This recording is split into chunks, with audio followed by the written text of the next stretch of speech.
was not the type of gnome one would expect. She didn't fancy the baubles and trinkets that her people were known for. She preferred simpler things, like gold and cold steel. Leaving home at a young age, she fell in with many groups as she learned her adventurer trade. But now was the time to move forward with her plan.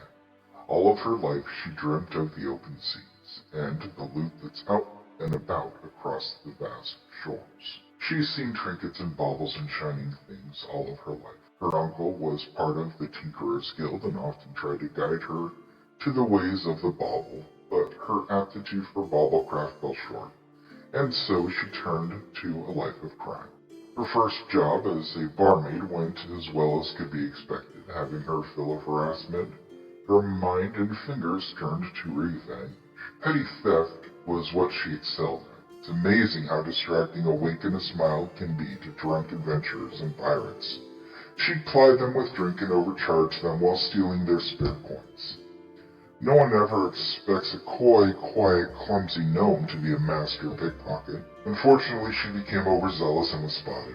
She made it out of the tavern, barely alive, having enough sense to stash her loot beforehand. She set off to recover her savings and move on to the next town. Someone must have followed her to her hideout at some point, as it was ransacked and her treasures were stolen. Luckily, she never stores her eggs in one basket and was able to recover a third of her earnings, enough to move on and start over. She knew what she had to do, as she's done in every town she's been in. Get hired on somewhere and rob everyone blind. Securing her lightened fortune, she stowed away inside some apple barrels and smuggled herself to the next seaport. She was tired of waiting and tired of hiding in apple barrels. A decision was made. Tonight, she was going to steal herself a ship. The port town was a small, tight-knit community. She didn't bother with the name, as she'd be gone by morning. The plan was simple: hang out in the tavern and listen. She tossed a few gold coins to the patron and took her tray. It contained a full pitcher of meat, some hot food, and a quiet table for her to watch the room. It didn't take her long to find what she was looking for: a loud-mouthed sea pirate trying to charm a tavern maid. His men looked none too pleased with him. It's something she's seen 1,000 times. Mutiny is on their minds. He ordered them to the ship while he stumbled off to the brothel. She finished her drink and grinned. Looks like it's time for a new captain. Elliwyn waited till the moon was at its apex before she executed her plan. The vessel was a fine schooner, had probably 30 deckhands on it.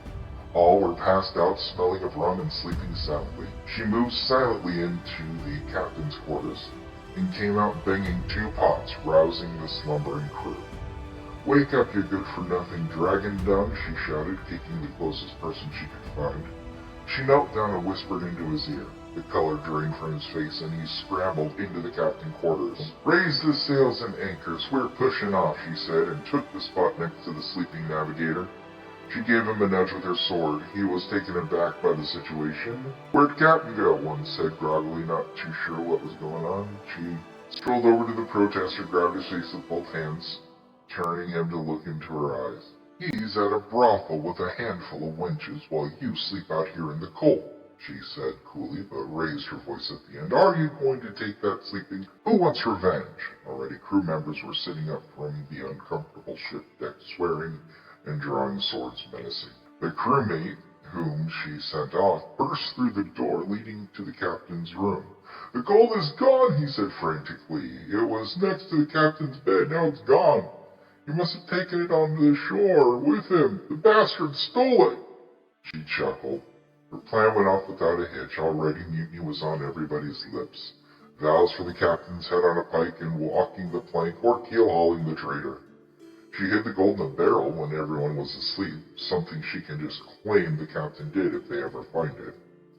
"Listen up, you lily-livered landlubber," she shouted, banging her pots again. "You need a captain and I need a crew, and a ship. You're all drafted, so get this boat moving." "What makes you think you can captain us?" someone shouted. "You come in here after the captain robs us, and you want to just take our ship and tell us where to go?" "I'm sorry, I failed to introduce myself," she said with a bow. "I am Captain Heatherlark of the Heatherlark Pirates. You all owe me your lives." The crew, not taking kindly to her tactics, surged forward, fighting off the rum haze, and stumbled over each other, unable to get up. While they were sleeping, she had tied all of their shoelaces together and cut all of their belts.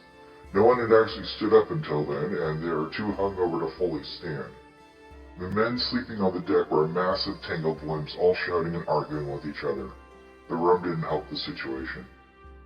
Elliwyn casually strolled to them, swinging her sword close to their faces. "You see, I could have slit each one of your throats," she said coyly. "Your lives are mine. Now get off your asses and get my ship moving!" That morning, a very hungover captain came back to the port to find himself missing a ship.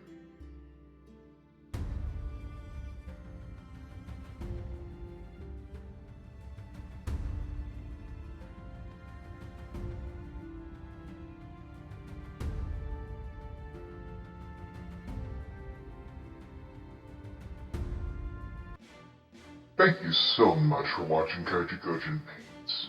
I plan on doing more of these, and I'd love your opinions and critiques on this new style of video.